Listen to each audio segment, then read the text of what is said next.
पांच तरह की कावड़ होती है। पांच तरह की कावड़ में पहली कावड़ होती है एक सामान्यता में, आनंद में। अलमस्त कंधा पर कावड़ का जल लिया 2 लोटा, भगवान का भजन करते करते आराम से चल रहे हो, जल आराम से कहीं डाली पर कोई ऊंचे स्थान पर कहीं रख कर विश्राम भी कर लिया, रास्ते में कुछ खा भी लिया, पानी भी पिया, अलमस्त होकर चलते चलते शिव नाम लेते लेते बोल बम बोल बम बोल बम चलते। सामान्य कावड़। एक कावड़ होती है दंडवत कावड़। 12 से 15 कदम चले हो, 15 कदम के बाद में कावड़ का जल एक छोटी सी बोतल में होता है जो अपने कंधे पर यहाँ पीठ पर रखा होता है। सामने से दंडवत करी, फिर आगे बढ़ते चले जाओ। फिर 12, 15, 20 कदम चलने के बाद फिर एक दंडवत करी, 20 कदम चलने के बाद फिर एक दंडवत करी जाती है, प्रणाम किया जाता है। दंडवत कावड़। एक होती है डाक कावड़। डाक कावड़ का मतलब क्या होता है? 24 घंटा जैसे हमारे यहां रामचरितमानस के लिए वर्णन किया जाता है, अखंड रामायण बैठी। अखंड रामायण जानते हो ना सब लोग? अखंड रामायण का मतलब होता है दोपहर में 12 बजे चालू हुई है तो दोपहर में 12 बजे के पहले उसका विराम, 12 बजे तक उसका विराम होना चाहिए, 24 घंटे के अंदर वो विराम।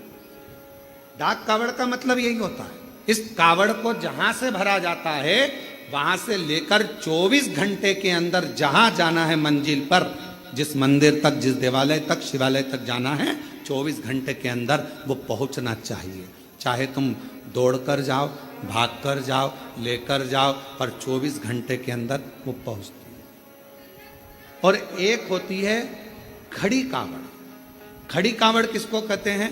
खड़ी कावड़ में तुम मंदिर, तुमने जल लिया गंगा जी का तो आपने जल लिया माँ सीवन का, आपने जल लिया माँ सरयू जी का, मंदाकिनी का, यमुना जी का, क्षिप्रा जी का, नर्मदा जी का।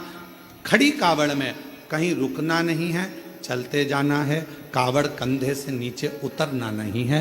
वो कावड़ फिर इस कंधे से इस कंधे पर नहीं आती, एक ही कंधे पर चलती है। चाहे तुम जिस भाव से, फिर वहां बैठा नहीं जाता, चलते जाओ चलते जाओ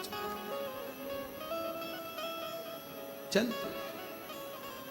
फिर एक कावड़ आती है भगवान की अलख कावड़। अलख कावड़ किसको कहते हैं? जिसमें भगवान के मंत्र का उच्चारण, जहां से जल भरा जाता है वहीं से मंत्र का उच्चारण चालू हो जाता है, बोल बम बोल बम बोल बम बोल बम। अब कोई तुमसे बात नहीं करेगा तो उसमें बोल बम निकलना चाहिए, उसमें हर हर महादेव निकलना चाहिए, श्री शिवाय नमस्तुभ्यम निकलना चाहिए, ओम नमः शिवाय। जो मंत्र तुमने उठाया वो मंत्र तुम्हारे मुख से निरंतर चलना चाहिए। तो कई माताएं उसको बोलती हैं, आगे बोलो बोल बम, पीछे वाले बोल बम, खाने वाले, पीने वाले, चलने वाले, आने वाले, सोने वाले, आते बोले, जाते बोले। तो ये इसमें मंत्र का उच्चारण जहां से कावड़ उठती है, अलख कावड़ में केवल अलख जगाई जाती। जल लिया, चलते गए, भोजन करने भी बैठे हो, कोई से बात भी करोगे तो बोल बम उसमें निकलते रहना चाहिए, निरंतर जप चलना चाहिए, निरंतर।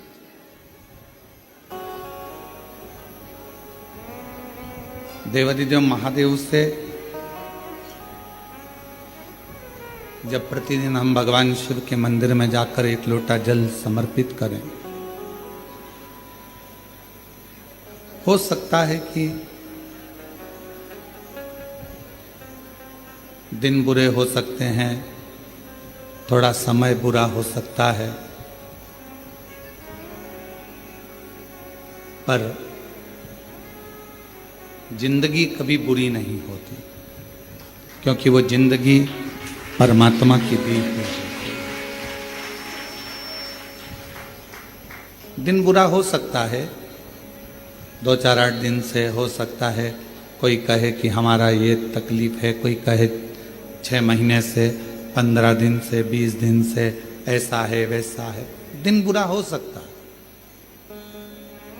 थोड़ा समय भी बुरा हो सकता है, पर जिंदगी कभी बुरी नहीं होती।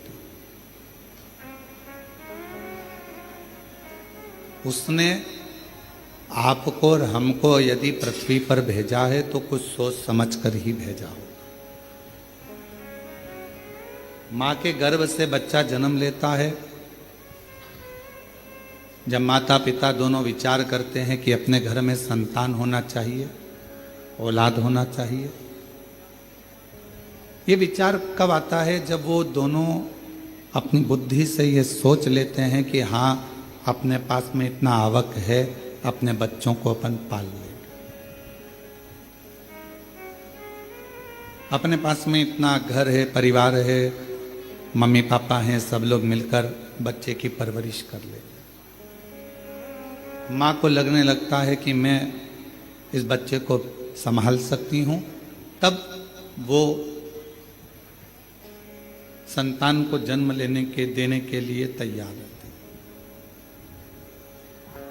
अर्थात पहले माता पिता ने विचार कर लिया कि हम औलाद को जन्म देंगे, वो औलाद को संभाल पाएंगे कि नहीं संभाल पाएंगे। जिस औलाद को हम ला रहे हैं उसको हमें एजुकेशन भी देना पड़ेगा, चिकित्सा भी देना पड़ेगा, पढ़ेगा लिखेगा, कॉलेज जाएगा, आने वाले समय में गाड़ी भी देना पड़ेगी, मोबाइल भी देना पड़ेगा, घर भी देना पड़ेगा, उसकी शादी भी करना पड़ेगी और उसका व्यापार भी खुलाना पड़ेगा। हर माँ बाप ये सोच लेते हैं, बच्चे को जन्म दिया है तो उसके लिए सोचा है। अब जैसे माता पिता अपने बच्चे के लिए सोचते हैं कि इसको जन्म दिया है तो इसके लिए सब व्यवस्था करना पड़ेगी, उसी तरह जब हम पृथ्वी पर आते हैं, हमारा जन्म होता है, हम माँ के गर्भ में नहीं आते, उससे पहले परमात्मा भेजने से पहले हमारी पूरी व्यवस्था पृथ्वी पर करा देता है कि इसको मृत्युलोक में भेजा है तो व्यवस्था करना है। अब उसमें दिन थोड़े से बेकार हो सकते हैं कि कभी कभी ऐसा हो जाता है कि 2-4 महीने से, 4 साल से, 3 साल से, 6 साल से हमारे अच्छे दिन नहीं चल रहा है। कोई कहता है 2 महीने से अच्छे दिन बेकार हो सकते हैं, कुछ घंटे कुछ समय बेकार हो सकते हैं, पर शिव महापुराण की कथा कहती है जिंदगी कभी बेकार नहीं होती। बड़ी मुश्किल से तुम मिली है और परमात्मा ने जो जिंदगी दी है वो कभी बेकार नहीं है।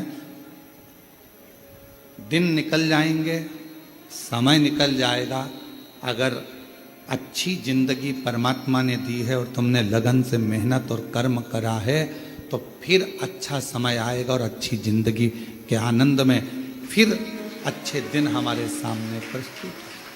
आप कभी इस जिंदगी से हताश मत होइए।